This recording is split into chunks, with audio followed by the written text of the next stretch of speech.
Hi, everybody, and welcome. This is the Apostate Prophet. I hope you're having a fantastic day. How is everybody doing? I'm sorry, we're having a little bit of a delay. We are about 15 minutes late, and I can proudly say that it is not my fault. Although it always is my fault. This time it is not. Okay, I don't want to blame anybody. We just had technical issues, Well, and it's me. yeah, It's yeah. mine. Okay, thank you for taking the responsibility, Harris. It means a lot. I'm a responsible citizen, so I take it. Yeah, so we had some technical issues, but we are here now, and hope everything is good. Hope everything sounds good. Let me know if everything is okay. Let me know if there's a discrepancy between our volume levels and all that. But we are live, finally, with Harris Sultan. This is the first time that Harris Sultan is actually here on the channel, right? I didn't have you before. I wanted to host you like 2 years ago, but no. I think I've been on your show a couple of times. really, I Maybe don't think so. once. I don't Maybe once, remember. maybe twice. I think we always I plan, but actually it don't never remember. worked. I don't remember exactly either. But no. I think at least once. I think I've definitely been. Oh, maybe you've been on my channel, but I haven't. Yeah, been. I was on your channel once. Yeah. Really, this is Yeah. atrocious behavior from you, AP. I know it is. It I is mean, horrible. this is really. I want to protest. I'm sorry. Maybe we gotta do it some of the time that you gotta beg me to have you. No, but this time I want to make up for that. That's why I want to have you today on here for a brief conversation, and I also want to have you back again as soon as possible, because we're having we have an event planned, right? That you sure are very excited about. Can you quickly tell us about that? What is going to happen in 2 days? Yeah, look, I'm obviously I'm very excited. I mean, people lose sleep because they're nervous or something. I'm losing sleep because I just can't wait to get in the ring, with your old friend, Hakikachu.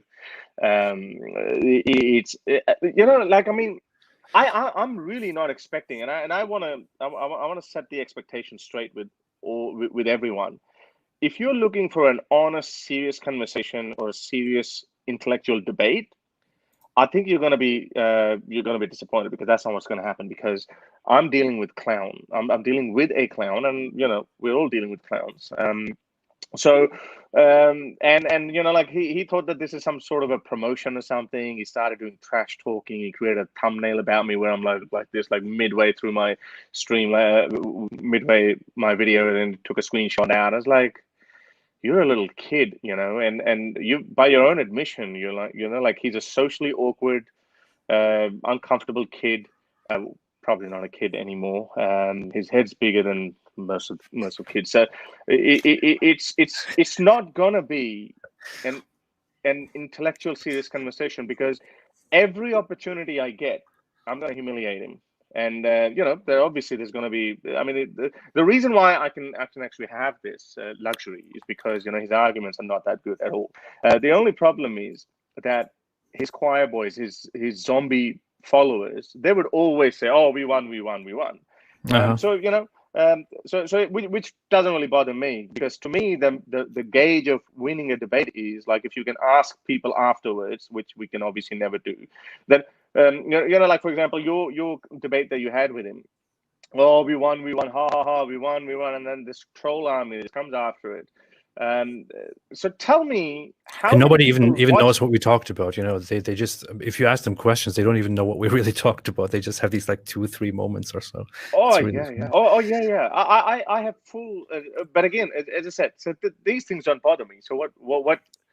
To me, what a gauge is, how many people want AP versus Hakikachu, and how many of those atheists were like, "Oh my goodness, I never thought of this. I was an atheist all my life. Hakikachu made such a good point. There you go. I'm going to go and bring back slavery and sex slavery. Voila, I'm a Muslim now." How many people did that? No, I seriously doubt not. There wouldn't even be a single person who did that. Yes, the only problem is that we have atheists, because we don't follow any, like we don't blindly follow anyone. We are self-critical people. So Harris, and that's actually, yeah. let's give a little bit of a background for all those who don't know, before we go on, for all those who don't know what's about to happen, what we're talking about. So in 2 days, I believe, right? It's on the Yes, 18th. Saturday. Yeah, 18th Saturday. Paris Sultan is going to have a debate, an actual real debate with Daniel Hikikechu on the topic, should we have human rights or Sharia? So it will be actually explicitly spoken human rights against Sharia, where Harris Sultan is advocating for human rights, and Daniel Hikikechu is arguing against the notion of human rights and for Sharia law imposed on humanity, imposed on all of us. So this will be happening in 2 days. It will take place on Modern Day Debate, hosted by James, who is a good host. I had debates there before, and the stream will also take place on Harris Sultan's own channel, and the link to that is indeed right down in the description here on this stream. So if you want to click on that link and set a reminder there so that you can catch that stream as soon as it starts, that will be fantastic. I just wanted to clarify this so that everybody knows. Go on, Harris. Yeah, right. Sorry. Yeah, well, I forgot what I was talking about. So I think it just doesn't matter. Yeah, the problem with atheists is because we're like, and I've actually experienced that myself as well. Where one, if I counter someone's argument perfectly fine, then atheists are like, oh, I would have answered it like this. I would have answered like, well, then you go and debate him.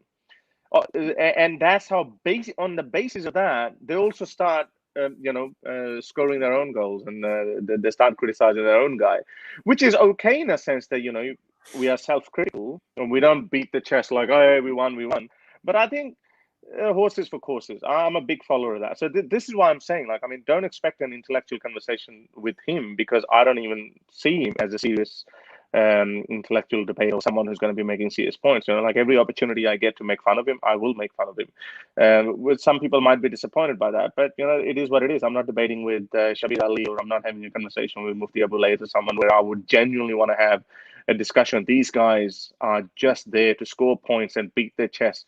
I really liked your comment afterward, because I was very put off by how a lot of people were like, oh, AP did this, or AP, didn't do well, or whatever. I liked your follow-up comment on that. You were like, oh, look, I'm really sorry. I wasn't explicit enough in support of slavery or something. You made that comment, which is like, yeah, right. Like, how many people literally, like him, he is pro-slavery. Is there anything left to say? Maybe not to his brain dead zombie followers. Maybe not to them, because they're hanging by a thread. They're like, yes, just give us something, so we can tell these apostates and these pro-human rights people that slavery is good. So then even Hakikachu, when he comes out with his lame ass arguments, then they're like, yep, we got it. So the issue with him strategy, yeah, go on. So you are right in so far that he's not interested in actually getting to a common ground, or trying to understand each other, trying to convey proper information, having an honest debate, listening to your point of view. He's not interested in that at all, and he has shown that. The issue with the stream that took place on my channel was that I invited him initially for a conversation, an interview, in order to so I would ask him questions, and he would merely explain his point of view, and I would dig into his thoughts. That's what we agreed on, and that's what I talked about with him as well. His plan was, of course, different. His plan was simply to come on here and to entirely advertise for his extremely outrageous views. And he doesn't care about whether we find these views acceptable or not. What he cares about is that he can convey his extremely outrageous views in an outrageous way to everybody, and he doesn't care about emotions. He doesn't care about our understanding of human rights. He simply wants to say it is a fact that people are happier if people of the same kind are around each other, which is why we should execute apostates, because that decreases our happiness. And when I ask him, so you're telling me that we should execute people for their opinions because you want people to be happier, he then moves on to the next topic and advocates for how slavery is good because it is better than capitalism. And he goes on with that. He's not interested in arguing about these things or in, being reasonable. He's interested in saying terrible stuff to people. Which is fine, and I expect him to behave that way. And this is why I'll just keep going back to my points, and we'll see how far that goes. And little jives, little jokes, they'll continue. But this is how when he sits down, he thinks like, oh, I'm a Harvard graduate. Certainly doesn't behave like one, or the level of Harvard has gone significantly down, as I might have heard of, or as people would have expected. He wants to put his points forward. Let him do that.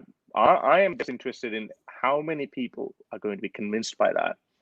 No one other than his own crowd. And if we actually dig further into it, and I've got quite a few points, and I know he's ignorant on so many topics, and we'll see on the day.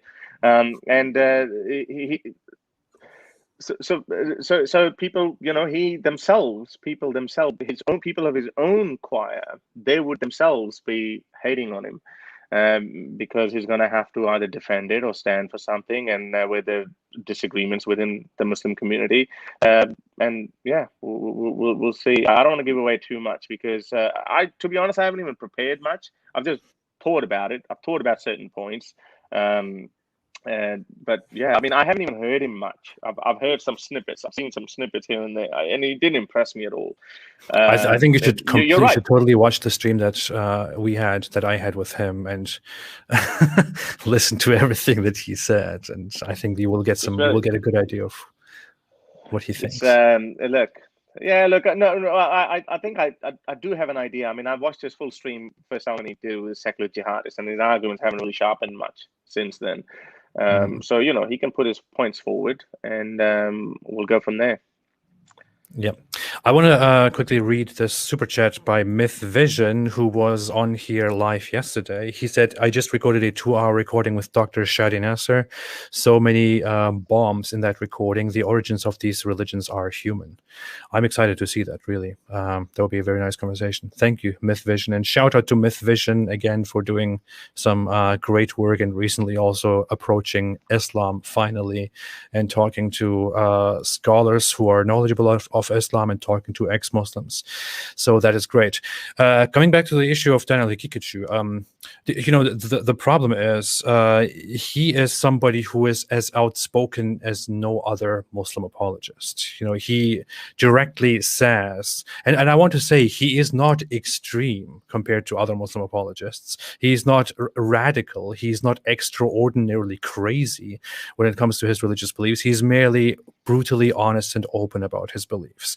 And I mean, you can see that in the fact that when he goes out and makes outrageous statements about how we should impose Islam on the world and we should enslave the enemies of Islam and we should bring back slavery and this and that, people don't denounce him for that. There is no significant number of people who denounce him for that. People don't even reject that or criticize that. People applaud him. They applaud him. They congratulate him without explicitly agreeing on every single point and without explicitly talking about why they applaud him. They applaud him. So he is that outspoken, crazy dude of the of Islamic apologetics who will directly tell us that Islam should be imposed on you and me, that you and I should be executed, that people should be enslaved, and so on. And it will be good to bring that forth, to bring that out into the public. And the issue is, he also, as said, he doesn't have a problem, communicating his message in such a way that it will offend people. I honestly believe that he has a certain personality problem and that he has certain experiences in life that push him to act this way. But the best thing that we can do, the best thing that you can do in your position, is simply to let him speak and to demonstrate to everybody what he believes in. Exactly. Given that you talked about, it seems like I was actually speaking with a Pakistani Muslim scholar, Urdu-speaking Pakistani Muslim scholar, a very big one, and he was saying, Harris, don't you think that all these ex-Muslims have some sort of a trauma in their life? And I said, look, it's true. A lot of ex-Muslims actually carry trauma because of their experiences, how they have to escape with their lives. They have to, leave their countries. They have to, run away in the middle of the night. And then I said, also on the other end, if you see these Dawa guys, these hijabs and hakikachus and Ali Dawas and all these guys, if you actually have a look at these guys as well, because their behavior is not normal by any stretch of imagination. So he agreed with me. He said, yeah, look, because a normal Muslim, like any other normal person, he would have certain beliefs, and as outrageous as they might be. For example, like if a Hindu believes that cow urine is amazing or whatever, they're not really going out of the way, and they're not really cutting you up for it. Or ordinary Hindus, just like that ordinary Muslims that I know of, they might believe in ridiculous ideas, but they're not going out of the way. They're not overly concerned all the time about ex-Muslims. And we have desensitized a lot of crowd by now, especially in Pakistan.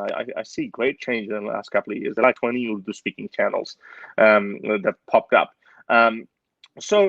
But look at these guys, though. Look at specifically these guys. I don't know about the details, but I would be putting my life on it that every single one of these guys are carrying some sort of a trauma, whether that's growing up in a Western country where they weren't accepted by their white neighbors, or the school kids made fun of them or something, and they had the identity crisis that Majid Nawaz speaks so much about. And Hakikachu, as far as I know, I think he was born and raised in America, or maybe moved there very early on. So he might have had these issues as well. Ali Dawa probably had these issues. So all these guys are carrying some sort of a trauma as well. So, like as Ali Dawa openly likes to say, like whatever, no matter what you say, that why you left Islam, okay, it seems like you have emotional reason. Excuse me? How did you get to emotional part? I've got, for example, in my case, I had absolutely nothing. I always say Islam actually never, ever hurt me. Islam never affected me. My family was so moderately religious. I left Pakistan when I was 19 years old. I didn't even know the world, and I moved to Australia. And then some 7-8 years later, I became aware of Richard Dawkins. And for a couple of years, I studied these counter arguments, these positions against Islam, and I was, whoa, okay, all right. And then after that, I went on and lived my life. And Islam never hurt me, so there's not a single emotional trauma there. But no matter what answer you give to people like Ali Dawa, they would just turn around and emotional. But if you actually look at these people, for example, this Hakikachu guy. I'm sorry, that was unintentional. If you look at this Hakikachu, he's so socially awkward, man. Like, I take pity on him. Like, someone sent me a clip where he was talking to this guy with his own brothers, and he was like, yeah, I used to hoop. I used to do basketball. And he goes, do you even lift, bro? I'm like, excuse me? What are you doing? Look at you. You probably eat Maccas all the time. So, Yeah. I'm sorry. I know you don't want to go there, but I'm sorry. I have a totally different approach. I have zero respect for these people, because just then he actually put a community tab. And he was making fun of, he was like, oh, are you ready, Haris, or something? Let's hope you don't get the anxiety attack like your murtad friend. He was referring to you. And so these guys make fun of issues like, like if someone is having an anxiety, or someone's having mental health issues or something, these guys make fun of it. And they see it as a virtuous thing to do. I even saw this thing recently. I even saw this post recently where somebody made somebody shared a screenshot where I apparently said to somebody, that I have dealt with several issues like depression and anxiety and trauma and also ADHD, and I take medication for these things, and I deal with these things. I get treatment and I manage these things, and They shared this on Twitter, apparently, and people started sharing and retweeting that and making fun of the fact that I have depression and anxiety and that I take medication for that, which is very weird and which tells you a lot about the mindset that these people are in. You know, it's not a shameful thing to have depression and anxiety. It's not a shameful thing to have trauma, which is usually something that you can do nothing for. It is especially not a shameful thing to take medication or treatment for these things. It's basically like making fun of somebody for having asthma and getting treatment for that. You know, it's like these people have a very strange mindset, and they will not shy back from making fun of people for having certain, I don't know, mental health issues or for weaknesses. And this is very ironic because when we're talking about Daniel Hikiju, I don't want to make fun of anybody's personality or personality traits or mental health issues and this and that. Or even the size of his head. Yeah. But I have studied quite a bit of. I've studied quite a bit of psychology. You know, I am a student of psychology. I'm not qualified by any means to come out here and to make a professional diagnosis. It would be unethical in any case. But that's okay with me. I waive that because I never intend on becoming a professional psychologist myself. But looking at that guy, from everything that I have learned, from the latest information on mental health, from everything that I learned in abnormal psychology and personality development and so on, I see that he definitely has a personality problem, which is an antisocial personality disorder. You can clearly see this in the fact that he doesn't respond to emotional talk. He doesn't respond to proper compliments. He doesn't feel bad for others. He doesn't have empathy for others. He says the most brutal, inhuman things very comfortably and gets applauded for that. It just looks like there's of course much more to it than that, but it looks to me like, he has a pretty bad personality disorder, and that is not something to mock. You know, that it happens to humans, but that could explain much of his behavior toward others and why you should not support everything that he says and everything that he does. It's bad. Which is why it is important for me not to shy from talking about it, because again, mocking someone's mental illness is one thing, but what would you do if he became a leader of some Islamist country? What would you do? I mean, we would be concerned. We've known what happens when psychopaths become heads of states. You look at Stalin or Hitler, like all those guys, and Muhammad himself, or Mullah Omar, or Saddam Hussein, or all these guys. So so it's important to actually talk about this. It's not necessarily mocking it. And him, by his own admission, he's an introvert. He's shy, and then, as you say, he doesn't see anything. He looks you in the eye and he says it's okay to kill the apostates, and whatever bullshit reasoning he gives, it in his mind is perfectly reasonable. But he's impacting. I couldn't care less what he says or what he believes in, because the reason why a lot of people don't actually oppose him either, because he doesn't hold any value. His followers are these brain dead zombies, confused people growing up in the West who don't have any day job, and they just probably live on welfare, and they'll stay with their parents and they spend their afternoon in a shisha bar or something. That's all these guys do. So, and for a pastime, they're confused with their identity, and they go like, okay, I don't fit in the Western world, yet I want to live in the Western world. And I remember that point that you made. Why don't you go to live in Afghanistan, or why didn't he go to ISIS? And whatever BS answer he gave, and we can dig further into it, because to me, it's not mocking. It's important to talk about this and highlight that. So some of the people who actually listen to him, I want to be able to go to them and say, is this the kind of person you want to listen to? Look what's coming out of his mouth, and it's because we have an example right here.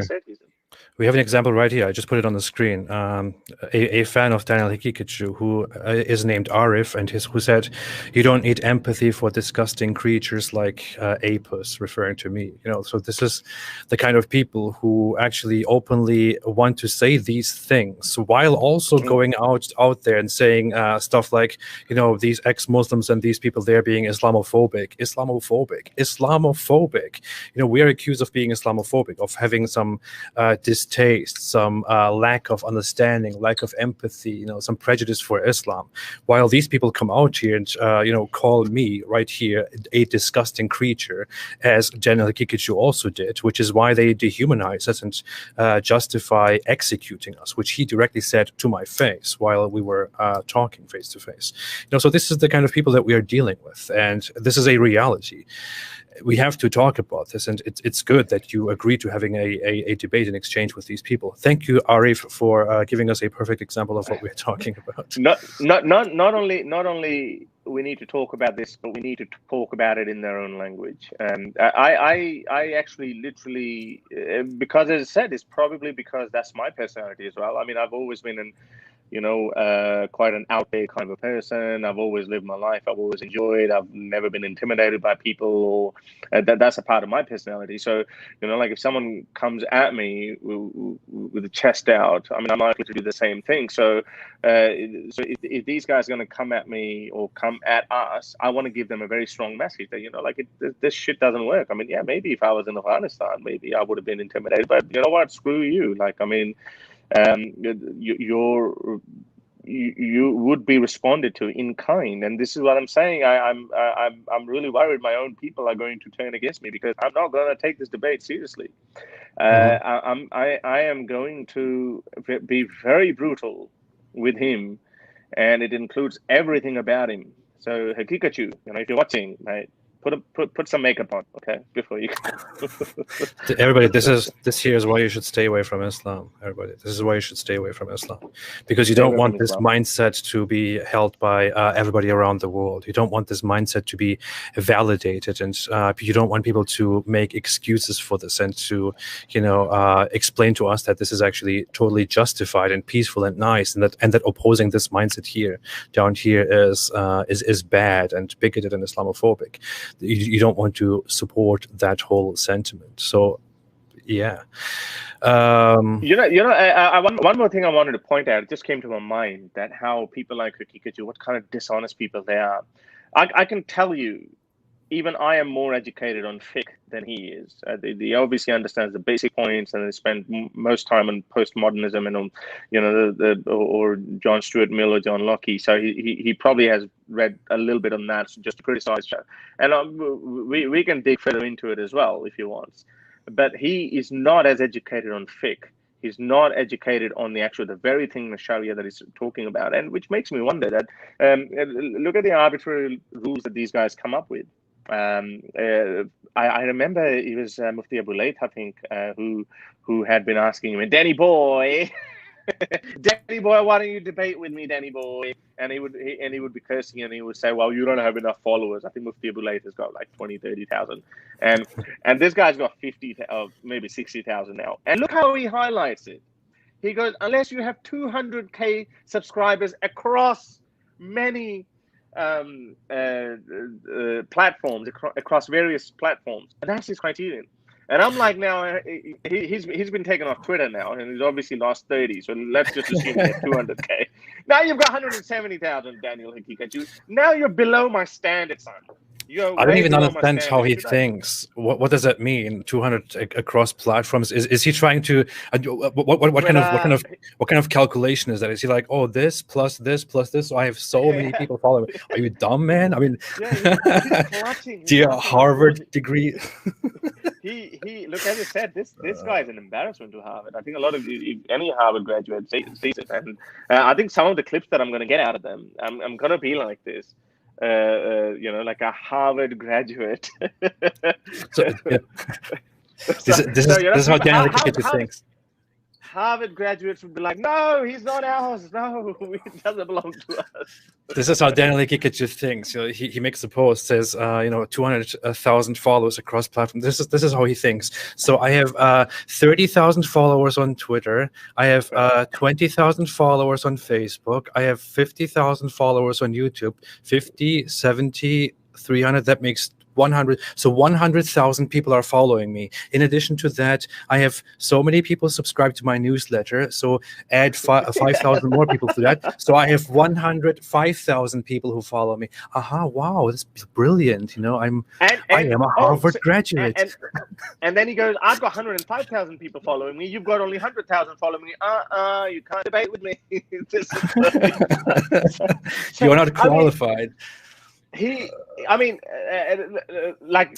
decent people like Shabir Ali, right? So decent people like Mufti Abu Layth, and there's some decent Urdu-speaking ones as well. And so you can understand they're troubled by certain teachings of Islam, like apostates and blasphemers and all of that. So you can see that because they're decent people. They're not sociopaths or psychopaths, like in this case or something. Or I don't know what to use. I'm not going to diagnose him either, but I think he should see a shrink urgently. I always said people like him need a shrink, not a YouTube channel. But anyway, so he doesn't go and he wouldn't speak to them. Those guys are qualified theologians, right? And here he is. He wants to just like, okay, no, bring back slavery. Sex slavery is good. For the eternal happiness of people, we have to kill apostates, blah, blah, blah. And that's it. Those are his arguments, and he wants to stick to that. But why don't you? This is why I'm telling you, the disagreements that we have within the fiqh amongst various scholars, there's so many disagreements, and I don't think he's aware of them. I don't think he's aware of them unless he watches it now, and then he's probably going to try to read a book with. But I don't think he would. It requires a lot of time. I haven't read the four schools of thought thoroughly myself either. I get put off by that. I mean, it's not even my thing. But I have read some commentaries. I have read certain books where they talk about the differences between them and the disagreements that they have, and some of the disagreements are so aggressive amongst each other. So I don't want to talk too much about it because then you would know what I'm talking about. Well, I would say, to be very honest and to be very fair, I think Daniel Kikic does have a fair understanding of Islamic jurisprudential matters. He has some education in it. Contrary to popular information, Daniel Kikic is not actually a scholar or student of knowledge of Islamic studies. He is his official education, his actual education is in a completely different field. He studied physics, and then he studied philosophy, as far as I know, and his Islamic studies are very much independent from that, as far as I can see it. A different, very popular Muslim apologist, even in private, told me, I feel so bad that I have to honor his privacy and I can't make this public, but a certain very big Muslim apologist who really hates me in public, in private, told me in the back, look, Daniel Kikic is a good guy and he's a good Muslim, but he's not a scholar and he has no authority to tell me that I'm wrong on something. So other Muslim apologists are ready to admit this. They just don't want to publicly throw him under the bus because he has a platform and he says outrageous things that nobody else wants to say. Which is why I think he knows that there's certain people who would challenge him, people of authority, muftis who are proper muftis or who are qualified. They would challenge him. They would challenge him because, as I said, there are disagreements on certain principles. Kind of like what when Yasir Qadhi said that, like it's an open secret amongst the intelligentsia or the scholarship of Muslims about the different qira'ats. But like us as outsiders, as just ordinary believers. I mean, I didn't know that. I had found out up until 3-4 years ago. I knew that the various qira'ats, but I never took that seriously. But Yasir Qadhi, being a qualified theologian, he said it, that it's an open discussion. I mean, and so many other muftis, etc., they all know of it, but it just doesn't come out. So to me, on certain topics that Kikic talks about, I still would go with my gut feeling that he's either ignorant because he's never spoken about those things. And to the best of my knowledge, I mean, I've spoken with some people who have followed him, and some of them who used to follow him. Obviously a lot of these guys are ex-Muslims, and what is his opinion in this? What is his opinion in that? And people just don't know. There's certain topics that he's never spoken about, and I think that's what we'll be pushing him on. Well, but when I initially approached him, I didn't even approach him. I made a video about him because he made these tweets in which he, mockingly approved of the execution of, gay people. And then when I called him out on that, he then made a tweet as a follow-up directed at me, where he also mockingly, talked about executing apostates like myself. So I made a video about him and said he should come on and explain that to us himself. He then asked me to invite him on my channel. So I did. And as we were discussing what we should debate, what we should discuss, I actually said to him that, I find it pointless to discuss Islamic laws alone because, it doesn't really mean anything.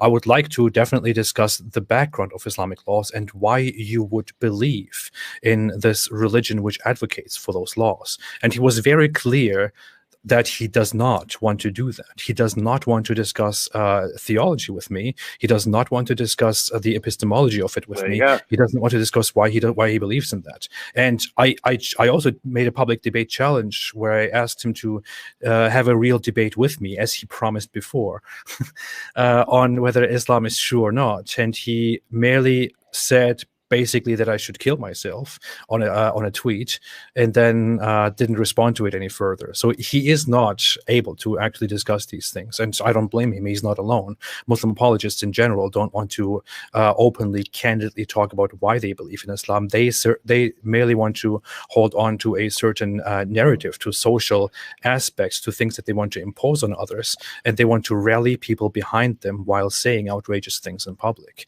And he's a prime example of that. So I'm really excited about your encounter with him on Saturday, and to see what happens. I really want everyone to see what that guy thinks. Well, like I'm a little bit of a loose cannon in that case as well. I don't care, what we talk about, or wherever the conversation takes me, I'll go there. Whatever comes to my mind, and I put him in an uncomfortable position, I would do it. I don't care whether it's a topic or not, whether it's going out. I don't really care, because, as I said, I am not there to have a meaningful conversation with him. This is purely entertainment. This is going to be purely entertainment. So get your popcorns ready. Yep. Right. I want to go into some super chats. There are lots of them, so I want to address them quickly. I'm sure there's lots of stuff that was directed at you. Troy English made a super sticker that is just an expression of joy. Thank you so much, Troy English, with 50 pounds. Thank you so much. I really appreciate that. I really appreciate the support here. James Scald Zero made a super chat and said, "Don't forget Muhammad committing war crimes, executing hundreds of surrendered prisoners of war, including boys who only just started growing pubic hair. You got this, Harris. P.S. Weird spelling to bypass filter." I get it. Yeah. What do you think? What do you say, Harris? Well, I think some of the arguments that we already know that what his answers are, not that those answers are any good. I think that's just a waste of time. As I said, my whole point would be, because I believe that he's actually not that educated on fiqh or the differences between different schools of thought. That's why I don't think he openly subscribed to any one particular school of thought. My whole point would be to get his opinion or views on things that he has never publicly spoken about. Then we'll see which way it goes. For example, right now you have what? And look at the meme material that's going to come out of that. So Hakikachu, like if there would be any poster boy for bringing back slavery, you have Hakikachu right there. Even Taliban do not want to bring back slavery. This is how low these guys are. He is ISIS level, not Taliban. Taliban is slightly better. This is worse than Taliban. He's at ISIS level. So he's the poster boy of bring back slavery. So what else he can be a poster boy of? So, there's so many other problematic aspects within fiqh. And I have to say something. Sorry, go ahead. I thought he was done. Go ahead. Yeah, so those points that within fiqh that we haven't heard of him, he might have an interesting answer to give, or he might have a problematic answer to give, or he might not have any answer to give, which will only expose his ignorance. So to point it out again, I don't think he has any intention of trying to make you like Islam or trying to downplay Islam. He wants to speak it as out as it is as much as possible. He doesn't have any issue saying that women should be forced to wear the hijab. He has no issue saying that we should take slaves. He has no issue saying any of these things. He will acknowledge all the bad stuff that you will bring out about Islam. He merely wants to justify all that by appealing to very bad arguments and to appealing to fringe scholarly books. Like one scholar somewhere wrote something and he wants to appeal to that and prove his point. Shit on that. Like that. I don't care which scholar says what. I don't care what philosopher says what. So let him do it. This is our thing. Let him talk about. As I said, AP, I always say that again. The gauge is how many people outside of a circle are going to be like, wow, I had this thought-provoking moment right now that Hakikatu was just giving it to me. Like all my life I'd been searching for this answer. No, there's not going to be anyone. So I don't care. He's not trying to show me the good side of Islam. I'm not trying to show him good side of atheism either. What I'm trying to do, I'm trying to expose his cult. That's what I'm trying to do. And I want to do these kind. Yeah. I want to say something. I want to be always very careful with possibly generalizing people and accusing most people of a certain religious belief of holding a certain position. But I will say with all confidence that Daniel Hakikatu is not an unpopular person. The views that he holds are not unpopular. On the contrary, when he goes out there and says outrageous things that almost nobody else says, he speaks for, and he will be speaking for, a very, very large percentage and number of Muslims around the world. And I am saying this based on some very simple observations, which are the fact that many of these people will watch his stream, and many of the mainstream Muslim and Muslim apologists online will watch his stream and will hear of him, and they will approve of him, and they will congratulate him, and they will applaud him. They will say he has done a good job. Even people who are nowadays known as kind of reformist, different scholars will say Daniel Hakikatu absolutely won this. He absolutely got this. And why do they say that? I mean, the only thing that he does get is to tell us that slavery should be brought back and that these horrible things are happening. If you say that he got this, if you say that he crushed it and that he won, what exactly are you approving of? Well, I'll say that the reason why they actually say it is because they are obviously defensive over it. I mean, look, the guy that you showed, Arif, he's a Pakistani, and like they look Pakistani. So I know this Pakistani mentality, and I know a lot of these Pakistanis live in Western countries, and they carry on the same way. It's us versus them. This is why I'm saying this is not an intellectual, honest conversation. It's not about that. It's about and people respond to these antics. People respond to little jibes here and there, little jokes here and there. People respond to that. Not at that moment, but I have enough faith in humanity, and we have so much data. Where are these ex-Muslims coming from, AP? Where are they coming from? There's so many Muslims, young Muslims, who are watching you. You've got the biggest platform. The people, so many ex-Muslim activists are popping up, and they bring their own crowd, they bring their own people. I've got Pakistani scholars who have 5 million, 4 million subscribers. They're responding to my videos because they're being troubled by their students who are asking them, hey, how to make a video about this hadith? Can you explain it to us? And they're talking about that. So obviously this is troubling people. There's some part at that moment they're not going to do it. At that moment in the comments they'll be like, oh, look, oh, we got him, ha ha ha, he got him, yay. They would do that. This is the defense mechanism. Then they're not going to admit it. But I genuinely believe these ex-Muslims have to be coming from somewhere. They're coming from somewhere. They're watching something. And these are very basic arguments. When you reverse the roles, when you ask them, would you be okay if I murder you and I take your wife as my sex slave, or your daughter as your sex slave? These are uncomfortable positions if you reverse the role and you put that on them. And now imagine your sister who's been taken over by, and I always give this example to Pakistanis, for example. Like, so according to your worldview, Indians can raid a village in Lahore, murder you, and take your dearly beloved sister or your mother or your wife as your sex slave. How would you feel that? It hurts them. It does get them. You can twist and turn. No, it's not forceful. Yeah, look, Prophet. You can do all of that. But I guarantee you, when they go to sleep, these things trouble them, because these ex-Muslims have to be coming from somewhere. Study after study that you talk about, Islam's rigidness, Islam's radicalization has been its strength for a very long time, because they're ruled by fear and intimidation.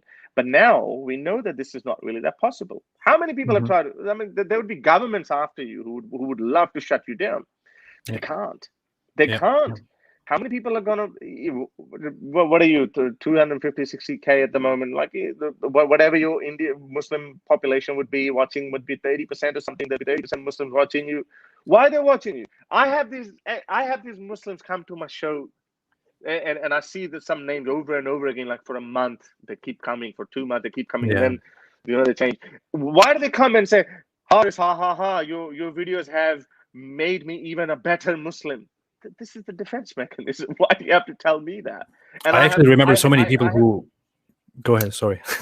No, I'm just gonna wrap it up. I have these comments, like I've shown some of these comments. Like 2019, this guy was like cursing me, threatening me.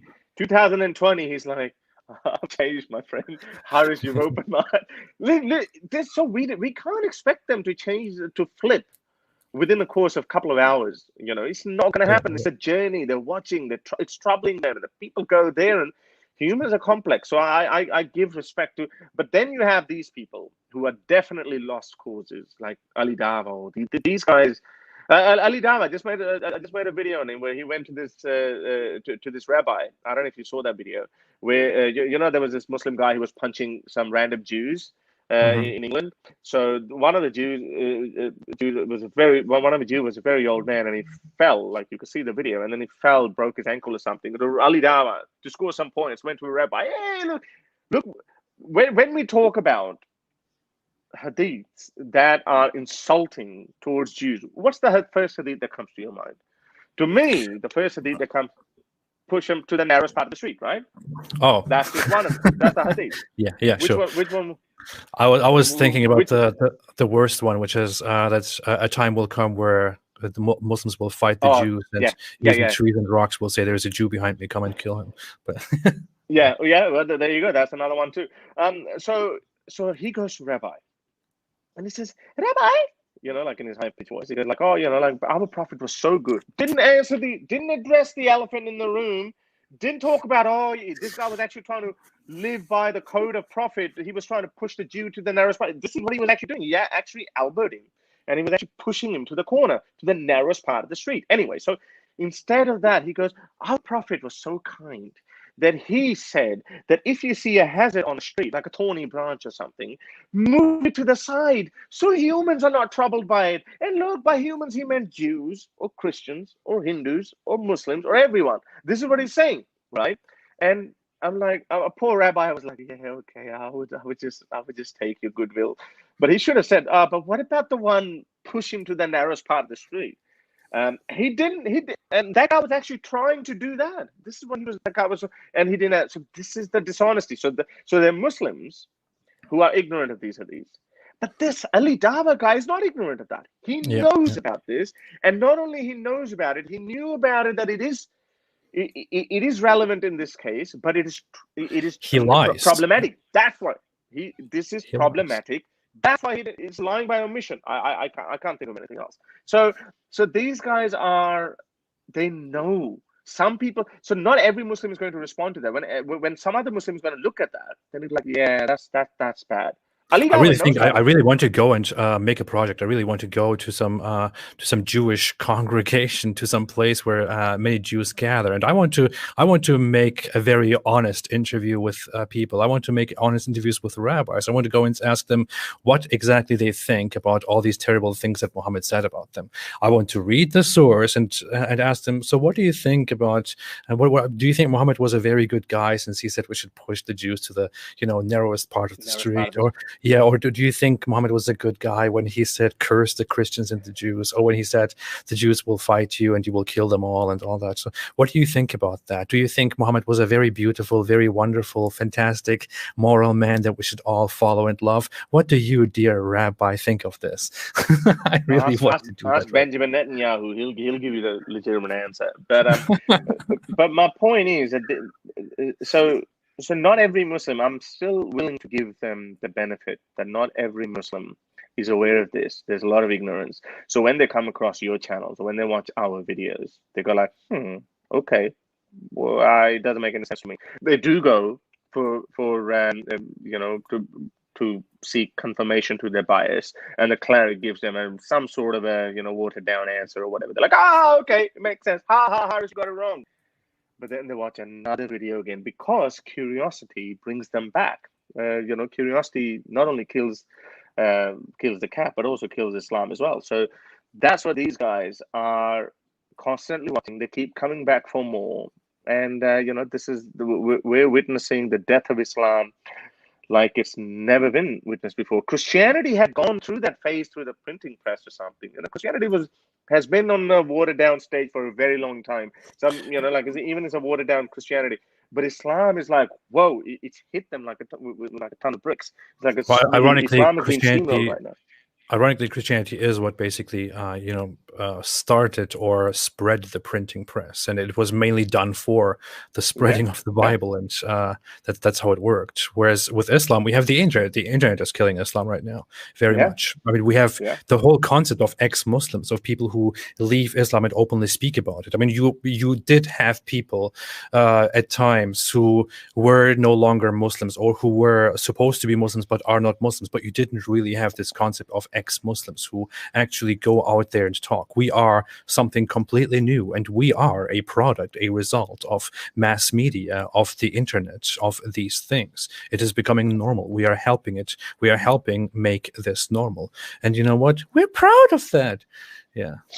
So I want to say one more thing, because I know. Sure, go ahead. I I know want to we read the all. super chats, but yeah, go ahead. No. You got a super chat, so because I might take a couple of minutes. Go to super chat. Okay, I'll read some more super chats and then you can come back to that. Just remember it, keep it in mind. Hindu historian said you guys should contribute to Islam Stack Exchange. Yeah, I think I came across things there several times. I don't know, is that moderated? That would be very interesting, actually. Sean Lockwood said, if Allah has already used his magic pen to cause your apostasy, then how can Muslims say you earned death? Is Allah not perfect in his deeds? You could go endlessly about this whole topic on how Allah is the sole figure, the sole entity responsible for Harris Sultan and Apostate Prophet together here today, sitting and speaking against Allah. But someone must have said, Inshallah. Someone must have said, Inshallah, Harris Sultan and AP will sit together, God willingly. I mean, either it happened by God's will, or your God is useless. He can't control anything. So, I wanted to say, because I know, like, we all try to be the best versions of ourselves, and if you cannot self-reflect and you can't look, I always say the best form of criticism is self-criticism. I mean, if you can't see it, the other person can tell you, you become defensive or something. So we're always trying to be the best versions of ourselves. And I know, like I saw your post that you were talking about, that you want to be forgiven, and you want to forgive everyone, and you want to be the best person you can be, etc., etc. I also see this, and to be honest, which level did you stoop to? I mean, your wife was attacked by Muhammad Hijab and Abdullah Samir. I don't think we crossed any lines yet. I mean, let's just talk about you. I also see that now we're at a phase where there's so many ex-Muslims who are not in a privileged position as we are, if some ex-Muslim is arrested now, and there was one 2 months ago, we received a message from his brother that he used to listen to me and Ghalib. By the way, you should have Ghalib Kamal as well. He's a brilliant guy. I mostly create his content in Urdu. So he wrote to us. He said he used to listen to us and he was killed. And that hit us. I was like, wow, we would not even have known about this. He probably sent me the email too. I didn't get. Hello. We lost Harris. Harris Sultan. Are you here? Are you back? Sorry. So yeah, I'm back. Okay. So we have a So we have a responsibility as well to these people that we need to inspire them. We need to give them courage as well, that they're not alone, and that comes from position of strength. And this is why I think it's very important for us, or I'll just speak for myself, that I want to tell them. Like, this is why most of my Urdu videos are, like, we are making jokes to a point that people are being desensitized. Like, I would talk about Muhammad's sex life. Like in Urdu, in Pakistani, they would not even bring it up. They would not bring up the name of Muhammad. Like Hazrat Muhammad, they start kissing the fingers, and that's the reverence that they have, this respect that they have for the name of Muhammad. And here I am just casually talking about, oh yeah, he had sex with 11 women in one night and only took one single shower. People are like, whoa. And they're shocked, but that desensitizes people, and that also encourages a lot of people. I always tell them, don't be reckless, don't do this in front of your parents or friends or whatever. Always be careful. But our time will come when you wouldn't have to fear, and the clerics are seeing that. So I think this is also very important. Yeah, I have said this before. It's like people. I have said this before. Mm-hmm. This is happening. This is very important. It's true. It needs to be pointed out. The stuff that we are doing nowadays, we are depicting Muhammad. We are depicting something that looks like Muhammad. We are talking about him freely as we wish. We are talking about Islam as we wish. And these are things that were started with the spreading of mass media several decades ago, and they caused major problems, major outrage. They caused diplomatic problems. They caused riots all around the world. And we remember Salman Rushdie. We remember the Danish cartoonist, and Charlie Hebdo, not too far ago, and all these things. There are so many more examples. The what's his name? Van Gogh, the guy who made the movie together with Ayaan Hirsi Ali. And we have these issues, and they were forerunners to something that was unacceptable in their time that has become acceptable thanks to them. They have desensitized the public. They have shown to the public that you should be able to do these things, and they have made a sacrifice. You and I are making a sacrifice. We are repeating things, showing things, talking about things, and normalizing them. The things that we do nowadays, which are unacceptable, which create a shock in people's minds, will become normal thanks to us in the future. And I do want to contribute to that. I have always said I want to contribute to that. This is important to me. I want to draw a cartoon. I want to rip up the Quran in response to somebody saying that I deserve to be executed, because I want this to become normal. I want this form of protest to become the norm. I don't want people to be afraid of this. I don't want people to think they have to be quiet. I don't want people to think that this is something impossible, which nobody can do. So this is really extremely important. We are doing something here, and I really appreciate that. Well, yeah, that was Theo Van Gogh you were talking about, and and they have been beaten into submission. This thing happened with Samuel Paty. It only happened last year, and we're nowhere near the finish line. This is going to keep happening for some time. But in the process, because we're dealing with such a huge number of people who've been spoiled by this notion that no one can mention the name of Muhammad without all the titles that the self-proclaimed titles that they ask for. Even reasonable Muslims have also been spoiled by that notion. So slowly we'll get the liberals, then the semi-liberals, and then a little bit people in the middle, and then we would never get the far right of the Islamic world to see the point. But the other ones will lose interest, and I think it's a multi-step process, and it's happening. But at the same time, we are constantly adding people who are becoming ex-Muslim. The only thing that worries me or sometimes saddens me is the fact that I get these so many messages from from Pakistan, who young kids. I've left Islam. What do I do? Like now I'm expected to pray, but I can't pray, and I'm like, not much I can do. But I tell you that you need to finish your studies, focus on your studies, be independent, financially independent, then, the whole world is your backyard. So, and not everyone's going to turn out to be a successful, a qualified doctor or engineer or someone like that. But what about those people? But that would reach a critical mass at one point, and then let's hope we're around to watch the show. So here's Detective O'Will said, a puss, if you insult the Prophet of Islam, why do you cry when Muslims strike back and insult you? I mean, we have talked about this so many times, but I'm not sure it's very hard to see. I understand why it might be hard for you to see if you come from if you come from an Islamist or from an average Muslim perspective. But what is happening here is not that we are, attacking something out of thin air, out of the blue for no reason. What is happening here is not that I attack the Prophet of Islam or I insult the Prophet of Islam and then I cry because people strike back, and by strike back, I'm not sure what you're referring to. You're probably also referring to violence, because I'm pretty sure that stuff is justified in your worldview as well. But what's happening here is not that I am the aggressor. I am somebody who responds. Your religious beliefs, and you know this very well, preach that I am the lowest of creatures, that I am less than human, that I'm like cattle, that I'm lesser than cattle, and so on, that I deserve to be executed by Muhammad's words, that I deserve to be executed by all accepted Islamic jurisprudential schools and traditions, by the major scholarly consensus. And this is caused by Muhammad himself. I then, as a response, as a reaction to that, criticize Muhammad and also insult him, and I am happy to do so again and again.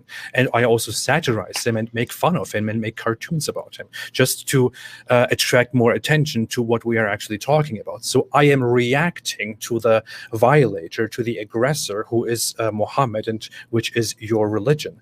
I am responding. I'm not offending. I'm not attacking. And then you come back and complain about my response and justify many terrible things. So you have to get that that order of things right first. I'm just responding to something terrible here. And I'm sure if there was a religion which directly attacked people like you and it dehumanized people like you and ordered the killing of people like you, you would act exactly the same way.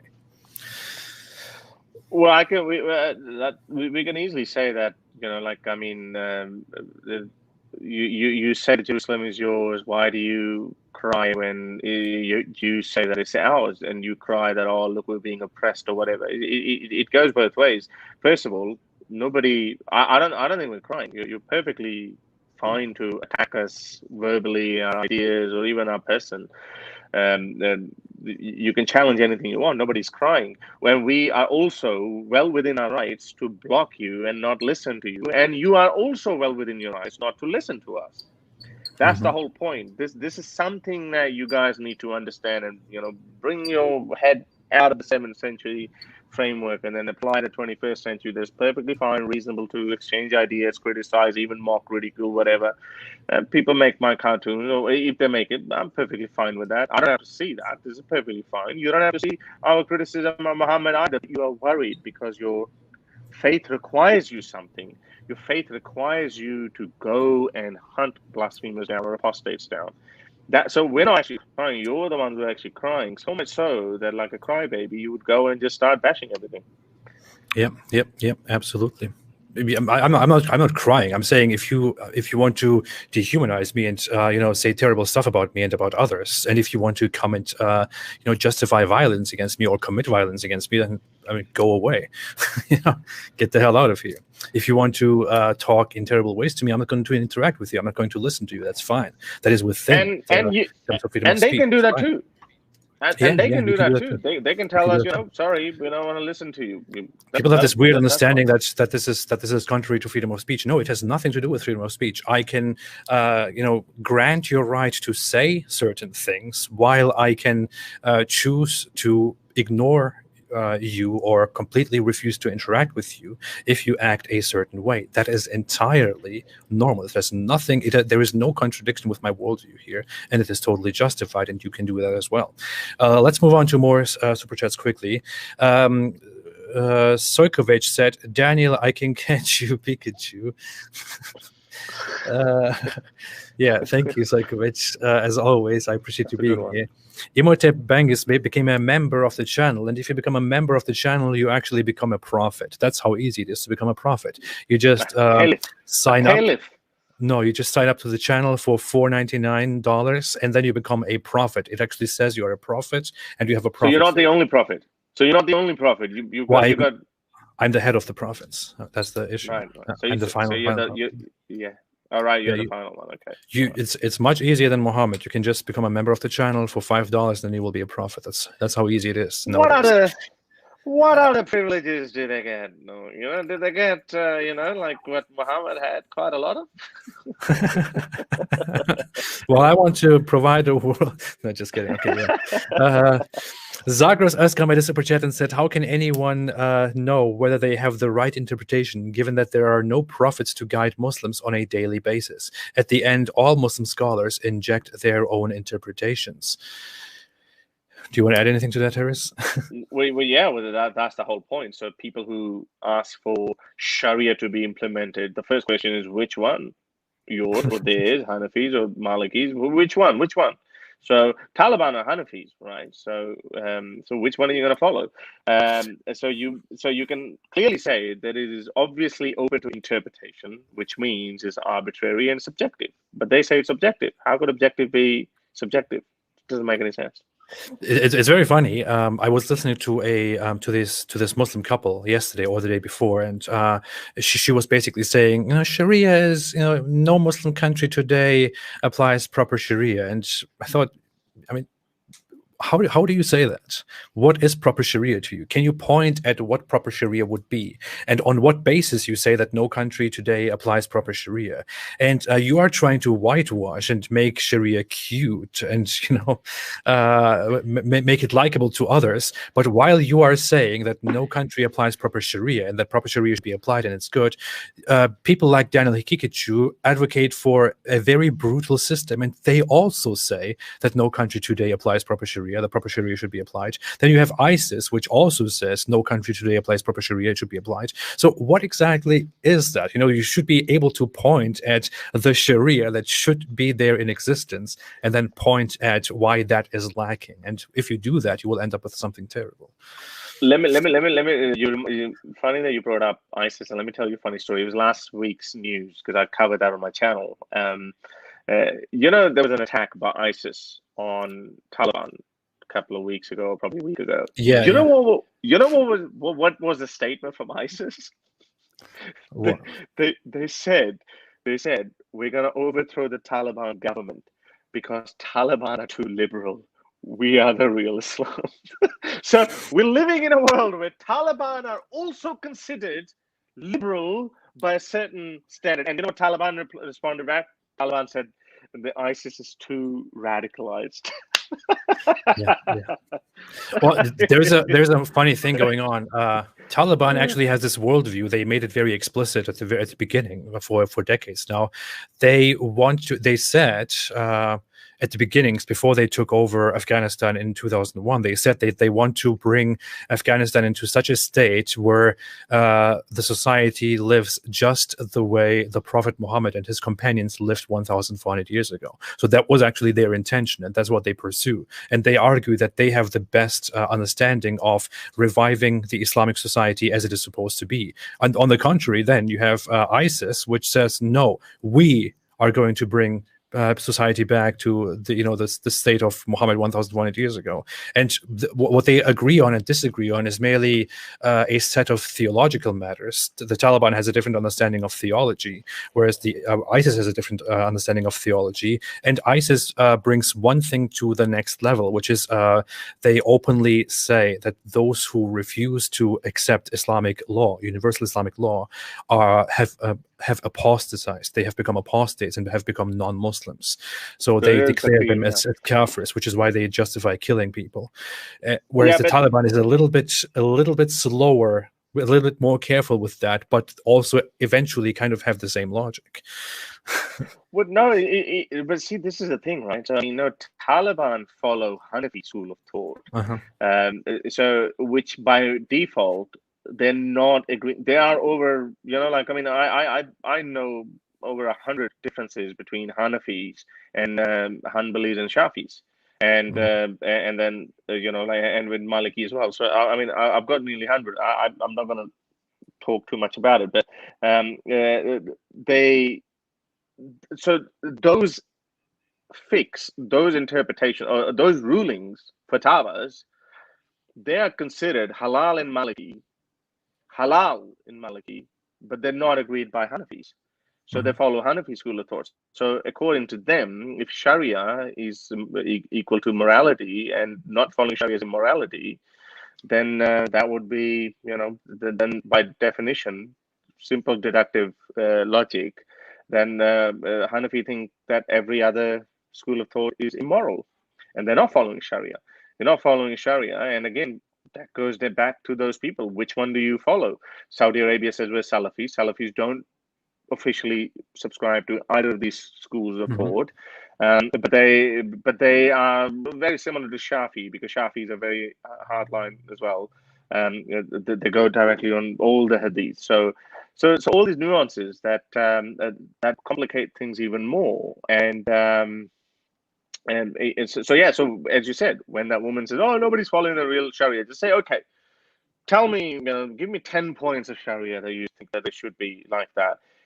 Other than rape and actually not even rape, other than murder, a murderer should be beheaded. Other than that, there would be dispute of pretty much everything else. And maybe what's in the Quran, like you could say the fornicators get 100 lashes, and stoning is disagreed upon as well, because the goat ate that one, and then some schools of thought don't agree with that, some agree with that, and same with. So other than those couple of chopping off the hands, and there's a disagreement on everything. So you say, okay, whichever one she writes, you go, okay, well, what about this? What about Hanafi? What about Maliki? What about them? So they themselves don't know it. This is just it's an easier way out for Muslims. They've been told that, like if there was real Islam, we would have been fine.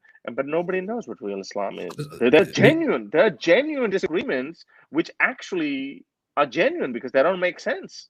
So the issue with the Taliban and with ISIS is, just to clarify that a little bit, and I want to connect that to why a woman who says proper Sharia is not applied is a little bit engaging in some nonsensical thought. The Taliban subscribes to, as far as I remember, to a Maturidi theological school, which is not that relevant to the whole socio-political aspect, whereas groups like ISIS subscribe to an Athari or a traditionalist school of thought when it comes to theology. And when it comes to jurisprudential matters, which is called fiqh, the Taliban subscribes to the Hanafi school of thought, and that is mainly based on very much on their traditional, on their cultural circumstances, because they are Taliban literally means students or seekers, and they are people who are students of the Deobandi movement, which originated in India, which is a revivalist Islamic school that also subscribes to the Hanafi jurisprudential thought within Islam. And this Hanafi is nothing that is considered extreme. In fact, Turkey, where I am from, is also mostly Hanafi, and I myself was a Hanafi Muslim. And Hanafi is just one of the four main schools of Islam. And on many of the social aspects, social political aspects, things that you would consider extreme, things that we would nowadays consider controversial and harsh. On many of these things, these four schools agree. They merely disagree on certain applications. Like they all disagree that somebody who leaves Islam should be executed. They merely disagree on, the certain circumstances, like if it is it a man or a woman? Should the person be given a specific amount of time before they are executed or not? Should the person have the chance to repent or not, and so on? But in the end, they agree that apostate should be executed. So this is how the issues differ. They have some aspects where some schools are more flexible on laws than other schools, but again, this is very much trivial and very much detail, and very much does not really change the fact that all of these schools subscribe to what we nowadays would call radical or violent or extreme or whatever it is. The problem with movements like ISIS and others that ascribe to this traditionalist point of view is the problem that they have is that they reject the entire notion that you have to subscribe to one of these four jurisprudential schools, and they think that you should, as much as possible, subscribe to the first generations of Islam, to the first three generations, and follow them as much as possible. As far as I remember, within ISIS, there is, however, a prevalent adherence to one of the schools, which is the Hanbali school. They subscribe to that, to the Hanbali school, and there are certain people within the group who reject the schools or who don't subscribe to them, and then there are some people who call themselves Zahiri, which are in mainstream Islam considered very rare and very unpopular, because they have this understanding that we should not in any way try to reinterpret or interpret Islam, but in fact read it and apply it exactly as the text says, and they are hyper literalists in that whole stuff. So the differences that these people have are merely differences of theology, of where is Allah, what is Allah, how is free will explained, and this and that, and then simple issues regarding how Islamic law is explained and how it is applied. In the end, they very much agree on Islamic morals. They very much agree on Islamic beliefs. They very much agree on Islamic laws. And if a regular man or woman in today's time claims to be a Sunni Muslim and claims to be a traditional, an orthodox, a regular religious Sunni Muslim, then they do subscribe to one of these thoughts. And each single one of these thoughts approves of things as said that the vast majority of us non-Muslims in our time would consider extremely inhuman, extremely brutal, extremely barbaric. There's no way out of that. With fiqh though, I disagree a little bit there, because in fiqh though, like in these different schools of thought, the actual rulings, there's some massive differences. And I'll probably bring them up. I'll probably spring them on Hagikatu as well. Let's see if he's aware of them. This is what I'm saying, because if you look into the differences between fiqh, like something as simple as whether that is considered halal or not, and if you go into dietary requirements, if you go into the matters of trade, what laws should we follow or whatever, so all of those things, they differ hugely, and there's been huge recorded disagreements between these founding imams. Sure, yeah. So, I mean, when I was a Hanafi, I learned that I'm not supposed to eat, certain seafood, for example. Whereas in Shafi, the Shafis, are totally fine with eating anything that comes out of the water, for example. And there are these differences. But my point was just that in terms of basic morality, they very much agree. But Sharia, but food is considered morality, right? I mean, it is considered part of a moral code that God has given you, commanded you, what you can eat, what you can't eat. Otherwise, well, just go and eat whatever you want. Just go and eat a donkey or a horse, and don't do zabiha on them. But no, these things, everywhere a Muslim goes, he looks for halal food. Yes, there's an agreement that everything should, we all should eat only halal. We should never eat pork. But again, as you said, Hanafis, you can't eat everything. Shafis would be like, okay, if it's considered within the traditions of the local country or the local area, that's fine. Like you can eat snails in some schools of thought. So hang on. I mean, if you saw someone eating a snail, You'd be grossed by that, and then if you grow up in Pakistan or something, you'd be like, oh, this is haram. This is haram. They would give. So if you do something haram, that is the epitome of immoral behavior. Yeah, So if Sharia, so I want to know the advocates of Sharia. Which Sharia are we talking about? So I think this is such a big problem, and I give it. This is a genuine problem. If Hakikatu or these kind of people don't know this, then you don't get out of here. Don't waste my time. I would also want to talk to an educated mufti or someone who can actually, who's well versed on these ones. If Hakikatu doesn't know this or whatever, like there's so many differences. I'm telling you, there are literally 100 differences between the various schools of thought, literally on the matters of what's considered halal and what's considered haram. Mm-hmm. So, and those differences are there for a reason. Why? Because there's an interpretation issue with the Quranic verse, or there's a hadith. There's a conflicting hadith. So those things exist there for a reason, and this is the reason why I would respect someone like Imam Malik or Imam Hanafi. At least, obviously they were products at the time, and they were, they were dogmatic in their own right. But my point is, they left no page unturned. They looked through everything, and still they had to apply their own intellect, and they came up with these rulings. And Shafi didn't agree with it, or Hanbali didn't agree with it, and he had a different on that. Why? Because it's not freaking clear. If it's not even clear, then it means it's just arbitrary, subjective, open to interpretation. That's the very definition of that. Yep. Okay, let's go through the super chats very quickly. Let's wrap this up. We are at the very beginning still. I wanted to keep this at around an hour or so, but let's go on. Okay. Let's see. Stop scamming, man. As always, thank you so much for being here. Said, as I recall in Ali Dimwit's, we're proud of that video, he not only said AP should be put to death for being an apostate, he also called him a fake ex-Muslim. Shout out to Harris's petition, by the way.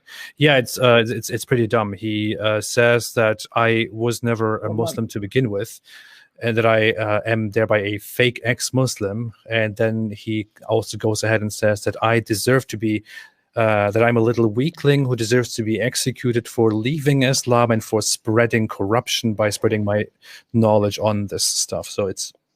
Do you think he? Not that there's anything wrong, but obviously what's wrong is in being in denial. Do you think he's? I reckon he has some weird obsession with men's appearances or something, or their muscles or something. Like, I mean, I don't know if you saw this or not. He actually made a video on me. He was just talking to some girl, and Rahmatullah Noraz, this other guy there, who actually deleted the debate that I had with him. So I had to twist his arm and say, hey, if you don't give me my debate back, and this was the last time I trusted one of these guys, I said, if you don't give it to me, I'm going to tell you, I'm going to tell everyone that, look, he lost. This is why he's not giving it. So he ended up giving it to me, but he didn't put it up on his channel, and I put it up on my channel.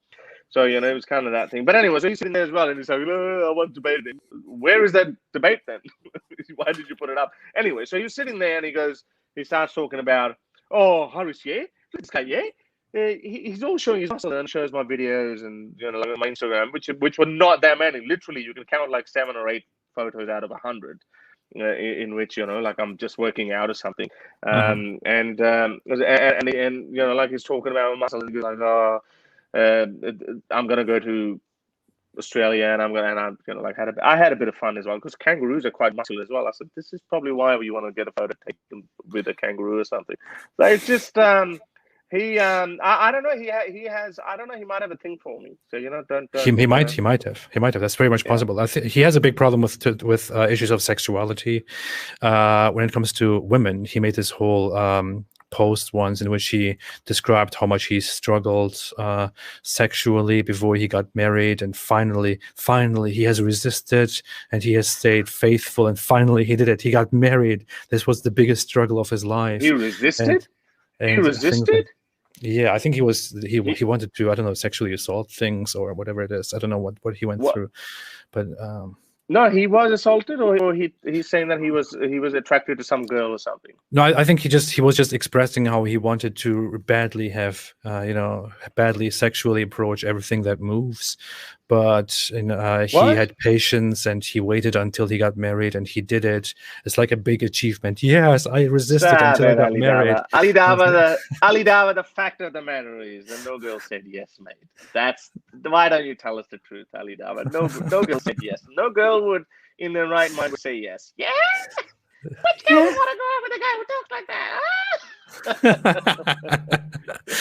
All right, stop scamming, man said on Hakikachu's background. He's from a laid-back Muslim family and had a change of heart. His I don't want to read that part for now. I know his background. I know what Daniel Hakikachu apparently went through, and why he has certain thoughts about social matters has to do with a family background, and I'm very familiar with that, and I think it would explain a lot, and it would be very helpful in understanding why a person acts the way he acts. But in all honesty, I don't right now want to get into discussing a Did very you share the personal matter. message? I didn't Did you show share it. the message? I didn't show Okay. it. It was the super chat Okay. that came Okay. before. But Okay. yeah, so Daniel Kikuchi had a very terrible thing in his family happening, Right. which made him extremely outraged and hateful regarding the world, regarding Really? freedom and society and this and that. We can discuss that at some point. But yeah, I just don't want to All go into that right. at Oh, the so moment. there you go. There you go. It makes sense Yeah, now. yeah, Like, I mean, yeah, yeah. I still don't know what you're talking about. Like I don't know if he had a father who I don't know anything. I don't know what you're talking about. But as I said earlier, it all these guys will look at. And I made a video about Muhammad hijab as well. And then look, it's not like once they put it out there, it's not really personal. And I actually was very emotional when I saw Muhammad hijab's video, and I was like, "Oh, you big cuddly bear," because when he was speaking about how his mother raised him and what, I actually felt very touched by it, and I was like, "Oh, like you've got a very good, strong mom, and like." I connected for a moment. I just forgot about every vile thing he's ever said, and I just looked at it at a human level, and I was like, yeah, well done. But again, that is something that is obviously um, that is obviously some sort of an issue as well, because these guys talk about all of that. So everyone is carrying someone that going back to that Islamic scholar and the Pakistan-based Islamic scholar that I was talking about, who said that ex-Muslims carrying trauma, and then in the same sentence he said, "Yeah, it looks like these guys are carrying some trauma as well." So when we see that, when Ali Dawah says there's emotional problems, these are the emotional problems that people carry. And again, there's nothing wrong with that. But again, the point is, are you over that trauma? If you're not over trauma, look, I'm really sorry. I can empathize with you. I can sympathize with you, but you need to get this looked at. You need support. You need help. There's no embarrassment in that. This is first thing. They don't acknowledge that because Yeah. they make fun of other people who have some sort of a trauma or who've gone through some sort of a difficult phase in life. Shouldn't you be? It's literally like those people who are homosexual but they live in denial, and because they think the reason why they're living in denial because they think homosexuality is bad, even though they themselves are homosexual. And they have Like this that. weird fear that since they have certain tendencies and certain certain things that happen to them when they think about homosexuality, they kind of have this delusion that if homosexuality is normalized, everyone will become homosexual. But that's not really how it works. People don't just start having homosexual tendencies because other people engage in homosexual acts. It's just that you are influenced by that, and you have certain homosexual tendencies when you see homosexual stuff going on. Yeah. That is because there's something in you that makes you act that way, and you should maybe realize that instead of trying to blame the entire world for that. There was a study. I'll have to look it up. There was a study. I don't know how what were the numbers exactly, but they said that the people who are very homophobic are likely to be homosexuals themselves. It's a fact. Which It's is known now. Yeah. Yeah, so it's kind of like the same thing that I was telling you earlier, that a radical Muslim is also carrying some sort of a trauma, because normal people don't get caught up on certain issue. Then like ordinary Muslims, like, yeah, okay, you're an ex-Muslim, you're a blasphemer, bugger off, I don't want to see you again. And then they move on with their lives. But then they don't. There's some people who just go on, and they say that about us as well. Like ex-Muslims are like, "Why are you holding on to it? Are you carrying some sort of a trauma?" Whatever brings passion into it. But the point is, you're carrying something. If you're like if you're constantly doing it. I've said it multiple times. I became an atheist in 2007 or 8. I had no interest in any of this. I mean, you started before me. There's somebody, Abdullah Sami, started before me. I flipped. Well, I didn't start before you. I started very recently. No, you started way before me. You became an atheist after me, probably. But when did you become an atheist? No, I became an atheist in 2007, 6 maybe, 2006 or 7. I became an atheist in 2014 or 15 or so. I only started this in 2017. So no, I'm talking about starting a YouTube channel. I'm talking about. Okay. No, right. So I had no issue with that. I was like, yeah, okay, you're a Muslim. I don't care about it. My reason was I was pushed into it when there was a massive crackdown on atheists in Pakistan. There was a whole group of atheists were picked up who were just running meaningless pages on Facebook. I was like, oh, and then there was Mashal Khan, the university student. He was murdered at his university campus. I was like, this is it. So even my activism also started on an emotional ground, but then I naturally am not that kind of a person, obviously, and then it just one thing led to another. But if you're constantly talking about this, then obviously you're carrying something, or you've done it, or something triggered it. So I'm not surprised what you're saying about Hikaju. I still don't know what you're talking about, but yeah, we can talk about it. I mean, if you have trauma in the past. I don't think I even want to talk about it because knowing me, I'd probably think too much about it. I don't want to. Yeah. This is not me. I don't want to get into someone's personal life. But if he said something publicly, then I could probably talk about it. But if it's not public, I don't even want to know then. Yeah. So if you have certain problems, mental health is very much understood even in modern societies, even in advanced Western societies nowadays, because it's a very new concept that people have begun to understand. The history of psychology is very young. Mental health is not too different from physical health. People in the past did not understand mental health because they did not really understand how the mind works, or what the brain does, and so on.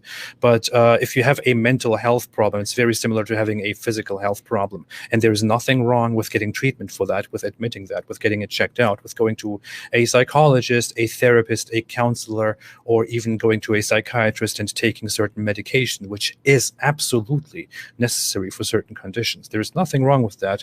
Instead of letting it out on the world and doing very terrible things to others and to yourself, you should fix the problem that needs fixing. And there is no shame about that at all. Let me jump to the next super chat. Let's go very quickly. Maxon H. Din said, "Hi Harris, no matter you lose or you win, we are with your reasoning and we are not blind followers." Yeah, I mean, to me, it's not about winning and losing. It will explode. There is no losing or winning anyway. I would consider tiny bit of a loss if 100 people who are atheists and say, "Oh, Hikaju, I'm on your team, bro. After this, I'm on your team." That's just never gonna happen. So there's no. His people can beat their chest and they can say, we won all they want. I mean, even if they lose, I've seen that. I spoke with Mufti Uthman Farooq. I think you've spoken with him, or David Wood has spoken with him. David, he acknowledged evolution. I went through multiple steps of evolution. First, he started off denying evolution. I gave him multiple examples of evolution, how evolution has taken place. I gave him so many examples. And then by the end, you know what? He acknowledged evolution, but he said it's not caused by natural selection, it's caused by Allah. So even despite of that, his people underneath were saying, oh, he won. I was like, what? This guy has been anti-evolution, and he acknowledged evolution. Okay. So I had a debate I had a discussion, the whole ambush thing with Mohammed Hijab, where I was basically ambushed into having a conversation with him after he rejected my debate offer. And in there, he said so many very terrible things that the vast majority of Muslim scholars and Muslim apologists reject. And despite that, they were like, whoa, he absolutely crushed it, absolutely won. But to these people, it doesn't matter what's being said. What matters is that one side is Muslim, the other side is not. So let's go on. Is the most... I very quickly want to talk about that because you reminded me about that one when you were ambushed by him. He lied. He didn't talk He about lied. exosolar planets. He spoke about that, and some guy, I watched his interview, and he quoted a different Qur'an because he said where it said plural moons and plural stars, and he said, well, if that Qur'an was talking about plural stars, but then the word, it should have been plural moons as well if it was talking about exoplanets or exosolar systems. But it didn't. But he lied. He actually, Muhammad Hijab actually lied. So someone made some Arabic speaker. He did that. So this is why I'm not going to take any. These guys are dishonest. I don't take any. No, it's very easily demonstrated. He lied about the interpretation of the Quran. He lied about the text. He lied about the tafsir. He clearly said that the tafsir of Tabari agrees with him that there are many suns. The tafsir of Tabari never says such a thing. Yeah, it doesn't say such a thing. I looked at it myself, and it's like I don't know. We didn't know that. But But if you don't know it on the spot, these zombies. The thing is, you are in a conversation, you are in a discussion with somebody, and he brings up something that you have never heard of before because it is just so absurd, so stupid that nobody else brought it up. But he brings it up, he makes it up, and he presents it to you and packs it in such a way that he appears confident and you seem like you don't know of the matter. And that is then applauded by people, despite the fact that whatever he has said is completely wrong and completely made up. And when you then show it afterward to the public, then people are simply quiet about it and want to, ignore that. It's like John Stewart, like Hijab versus Cosmic Skeptic. He just made up. He lied about the second chapter of John Stuart Mill's book, Utilitarianism, and luckily enough, he remembered it. He had just read the book. And he was like, no, that's not what the title of the chapter is. He's like, yeah, it is. Go look it up. And then they looked it up. It's like, oh, okay. He's either so arrogant that he can't see his own bullshit, or I reckon he's lying. He lies because in your case, he deliberately lied. And then when the lie was pointed out, it was like, and then with Cosmic Skeptic, when he did the debate and went back and edited the video, dude, you don't touch that. He even lied about one of the main issues, which is he said that it is an acceptable position and even accepted by the majority consensus among Muslims that apostates don't have to be executed but can be relocated to different countries that you have an agreement with. And he even cited certain Muslim scholars. I think Ibn Qayyim, I think he cited, and the whole thing is a lie. There is no such idea. There is no such consensus. This is not an accepted idea. And the person that he cited, Ibn Qayyim, actually says the opposite in his primary book. He actually says that Muhammad's words and the words of his companions and successors clearly show that we must execute apostates.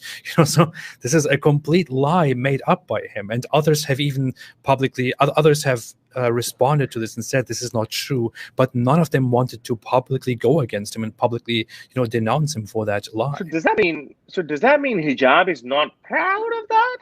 Because he's trying to make up an explanation. Yeah, he's not proud of that. Yeah, so he's not proud of that. Oh, right. Yeah. I wasn't aware of that. Right. Yeah, he's not proud of that. Yeah. Okay, let's go. Jihangir Godla said, "What is the real counter to folks promoting Islamophobia? What is the real counter to folks promoting Islamophobia? Some Western, Indian, Zealand politicians and media organizations being example of such folks."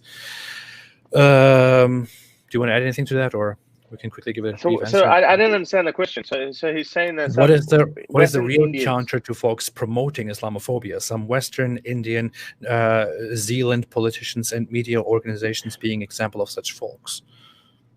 Yeah, I think they're talking about the people like Tulsi and or there's some more. I don't remember their names. No, they're not. Well, they're just playing by your rule. I mean, these Western Indian that you speak of, guess the word that they use now. Hindu phobia. And they are well within their rights to use that. Yeah, I will quickly say I'll quickly say that the whole term Islamophobia is complete bullshit. I will not accept. I will not even respect this term as a legitimate term to refer to something that is implied here, which is anti-Muslim, hate, like hate against Muslims and prejudice against Muslims. The term Islamophobia is bullshit. It has nothing to do with hate, nothing to do with prejudice. It is a dumb word that is misused by Islamists after it was invented for just terrible purposes. It is dumb. And I can't respect the existence of this word and talk about it. but there's genuine, as we know, that there's genuine anti-Muslim bigotry. But Of this course, is but their it's not fault. Islamophobia, you know. Yeah, it's their fault that you coined a false term and then you insist on running with it. And guess what's happening now? Everyone's going to use the phobia term, atheistophobia. Hindus are doing this; they're doing really well. Well done, Hindus, for doing that. I don't respect the Hindu phobia term either, because I criticize Hinduism quite often on my channel, because a lot of people listen to me from India. But this is the same thing, Hindu phobia. They're using that term as well. They're playing by your rules that you And invented. the Muslim world is vastly Christophobic and Jewophobic, so we should acknowledge that as well. Stop Scamming Man said in a super chat, Muslim dies eagerly reach out to Christians with a narrative of we have profound common ground with you because we both value Jesus.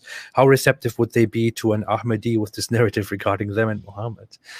Yeah, obviously they won't be, and they're only doing that. There's a funny story that I want to tell you. There was in 2018, I believe, or 2018 or 2019. There was a shock jock. There was an Australian radio host. He just made a fun on Mother Mary. He said that she was probably shagged behind the shack or something. He used some really crude words. Guess who protested? Guess who were the first ones to protest? Muslims. They were like, oh, Mother Mary, how dare we talk about this? Obviously, they had an agenda because Muslims are very sensitive about blasphemy now. And then after them, some Christians came out as well, and they protested so much that he was actually sacked. But he was such a big star that he actually came back a few months later.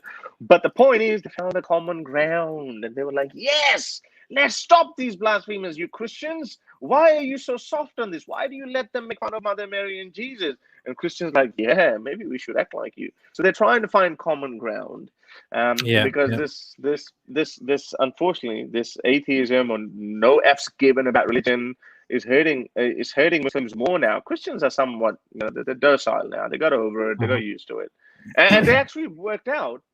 It works out for everyone. You'll find some odd exceptions here and there, but that's just Samuel Sunny Wilson said, is he the same Harris Sultan who wrote Why I Left Islam? Yes, that's your book, right? You have a book. You yes. about that?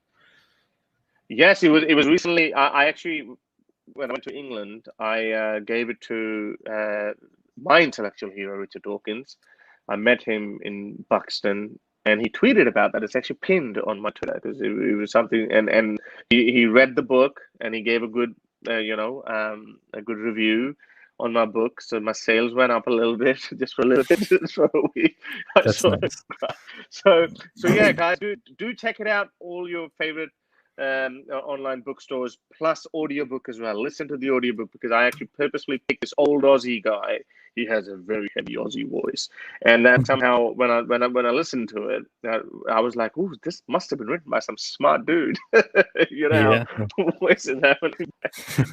All right. Next super chat. Alan said, AP, if you're interested in exploring Roman Catholicism like you did with Eastern Orthodoxy, you should try getting in touch with Bishop Barron. I appreciate the advice. Thank you.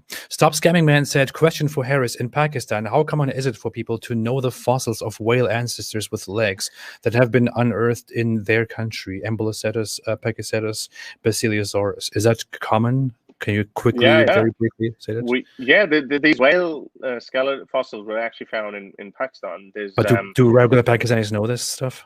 Obviously not. That's the whole point. And the problem, look, the common argument that they give with this one, even if you show it to them initially, you just give it to them, they don't get a whoa moment. What they say, well, no, it must be a separate creature in between those. So when we get on, this is the missing link that you were talking about, like these whales with little legs.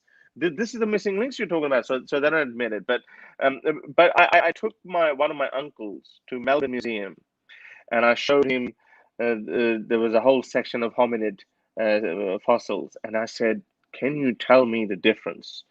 And he was like, wow, this is very similar. And then again he went to that way, like, oh, but it must be those people that Allah cursed them and turned them into monkeys. So he went there, but his faith was shaken a little bit. He was like, there is something there.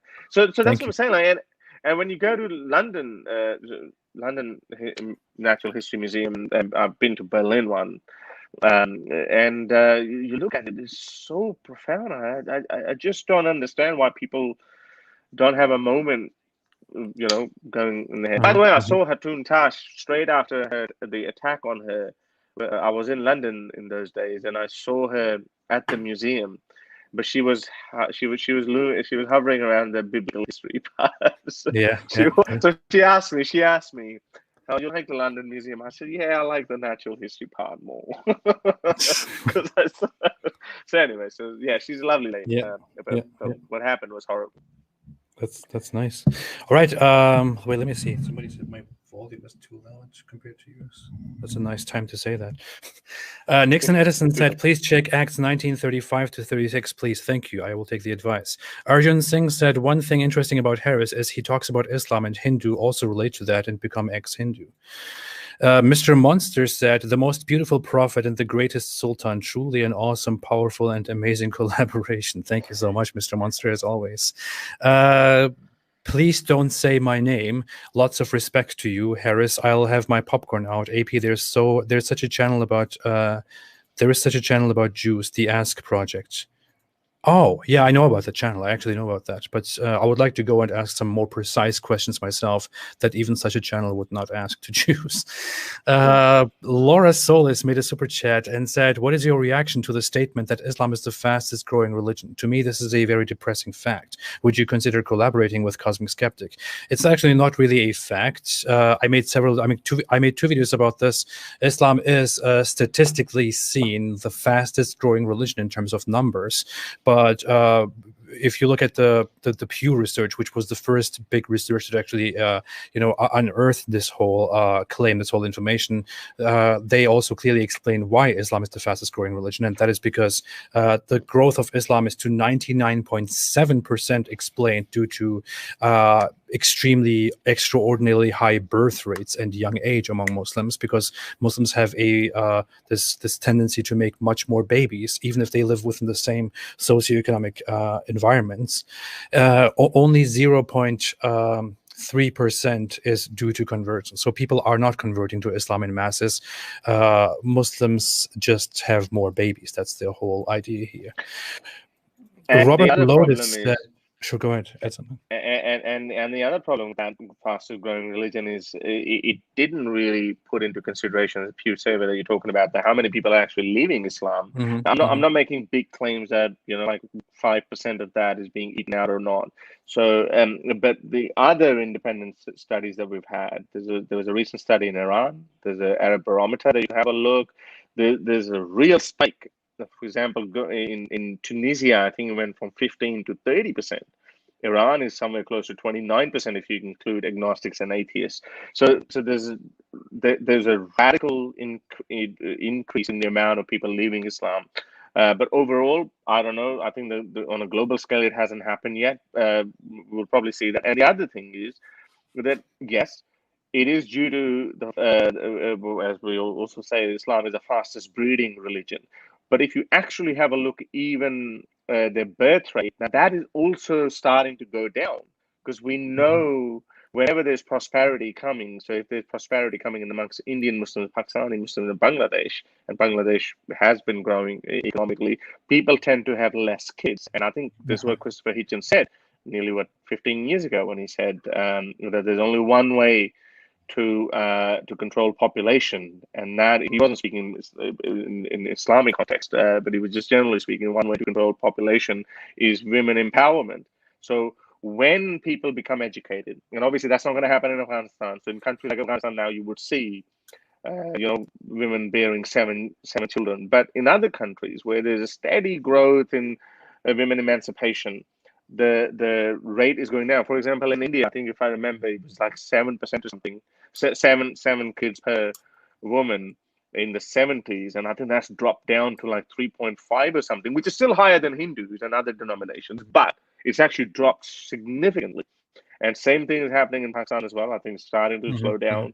It's directly to do with the fact that that women are being empowered to some extent. There's still a long way to go. Robert Lodes made a super chat and said, it took centuries to get the rubbish out of Christianity. Now we get the same rubbish from Islam with violence if we challenge it.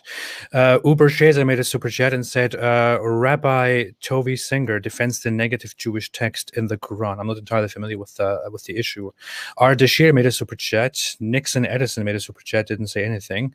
Ardashir made another super sticker which says top. Thank you so much. John Henkel made a super chat, didn't add anything, but thank you. I really appreciate the support. Tom S. made a super chat and said the whole history of Islam is plausible. Thank you. I don't know what you are exactly are referring to. The whole history of Islam is plausible. In which regard plausible?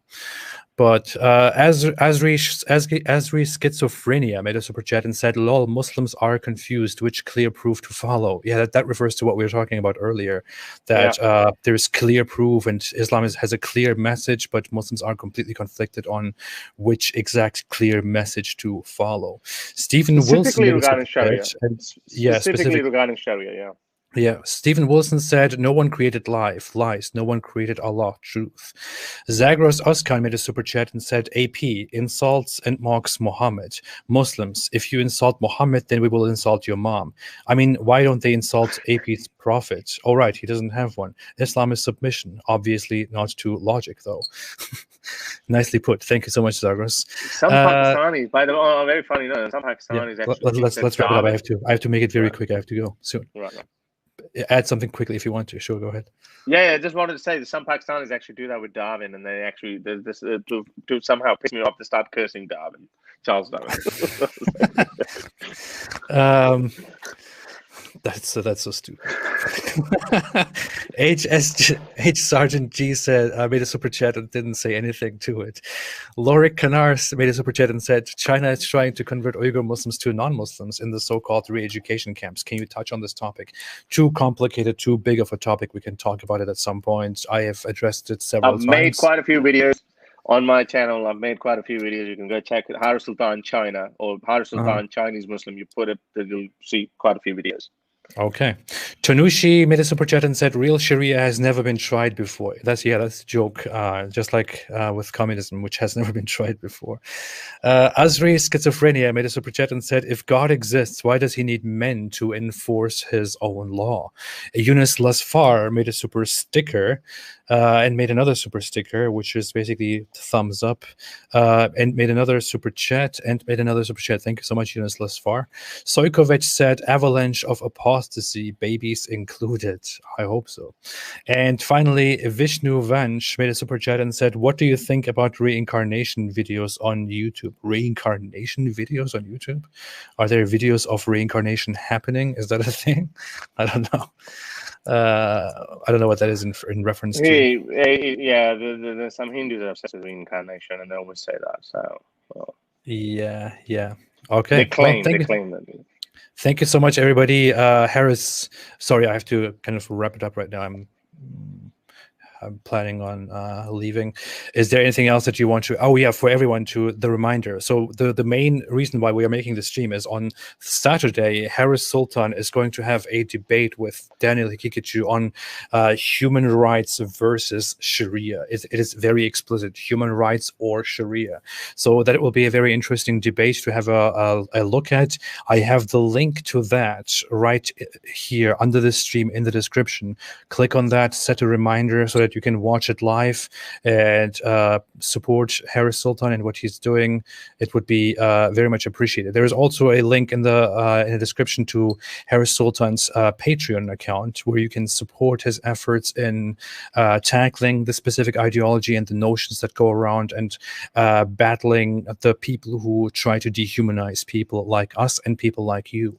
From my side, thank you so much, everybody. Harris, anything else that you want to add? No, that's it. Thank you very much. Thanks for having me, and we'll probably do this again after the debate with my afterthoughts. we will have some discussion on that. Definitely, I want to have you back with that. Thank you so much, everybody, for joining. As always, this was a very nice chat. Thanks, everybody, for the super chats. Thanks for the contributions, comments, responses, everything that you have. Don't forget to like this stream before leaving if you want to support it, or to dislike this stream if you don't want to support it, but ironically support it as well. Thanks, everybody. Have a fantastic day and stay away from Islam. Stay away.